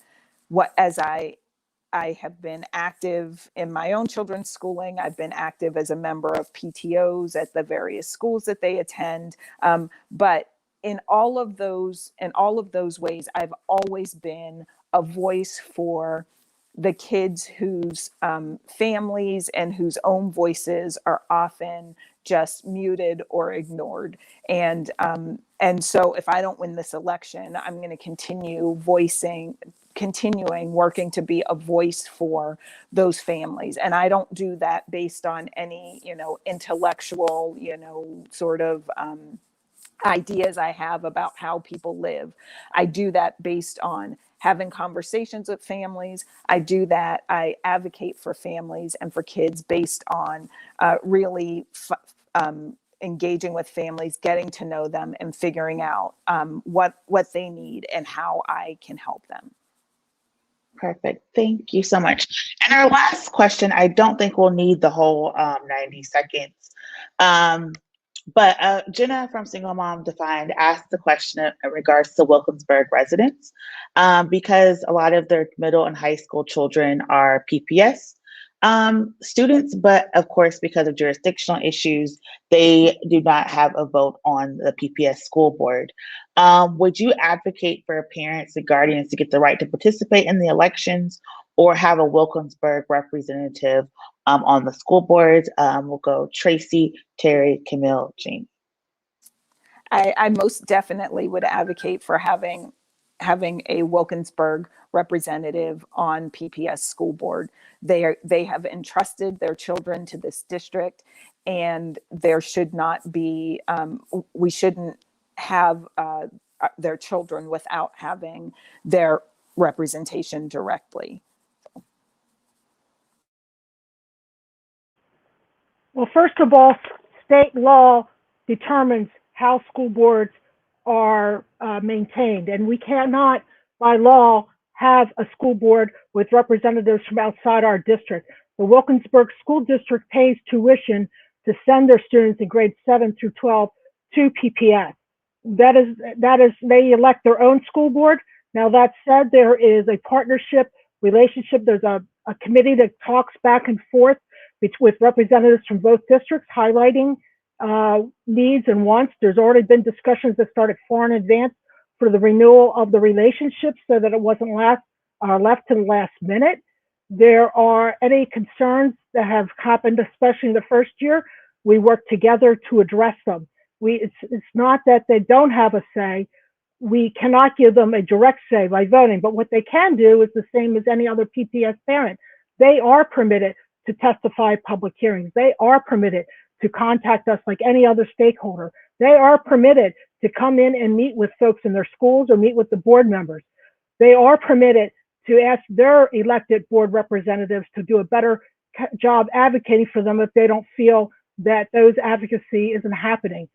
Unfortunately, you'd have to look to Harrisburg to change the law on how our boards are elected before they could be an elected member, have an elected representative to our board. Thank you. Yes, and just for clarification, the question asked, would you advocate for a Wilkinsburg representative to join? So like, would you advocate at Harrisburg? I would advocate that they would revisit the rules, because we're not the only district where this happens. There's a district in eastern part of the state which has 0 schools, and they send out all their students. So I think we cannot make it a law that's just Wilkinsburg and Pittsburgh, but we have to look at it statewide. And I know of another district that also outsources some of its students. And of course, Duquesne outsources, they pay tuition if students go to East Allegheny and West Mifflin. So I think we need to look at a from a state position and what makes sense, as opposed to making it just Pittsburgh and Wilkinsburg. Thank you. Yeah, thanks, Terry, for the lesson. That's, really helpful to, have a lot of insight on. But absolutely, I think it's something that we should advocate for then at the Harrisburg level, because if we're going to be educating these students from other neighborhoods and other municipalities, their parents definitely need to have some sort of mechanism and say, and yeah, they can participate in these other things, but It's also kind of about building trust between, the parents in these other municipalities and our school district. So I think it is, definitely something that we should advocate for at the state level.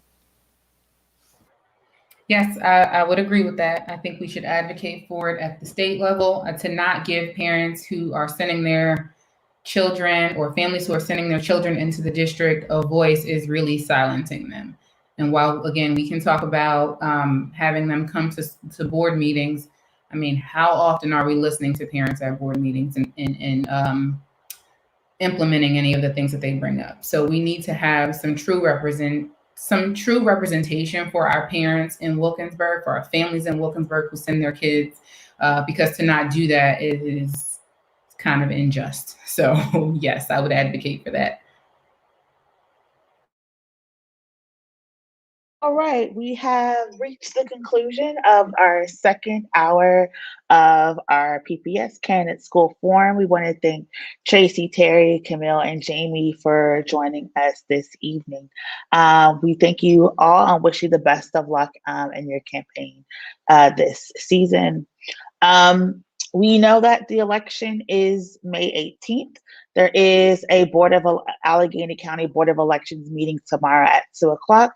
Well, it will determine when and where any type of early voting procedures and mechanisms will be available in the county. Unless there are none, we would just encourage you all to vote on the May 18th election. You have until May 3rd to register to vote and to get your mail-in ballots, I believe, until May 11th. So please make sure you do that. In addition, we want to make sure that, again, with transparency, we did invite all of the school board members to candidates to join us. Unfortunately, Ms. Veronica was not able to join us due to prior commitments.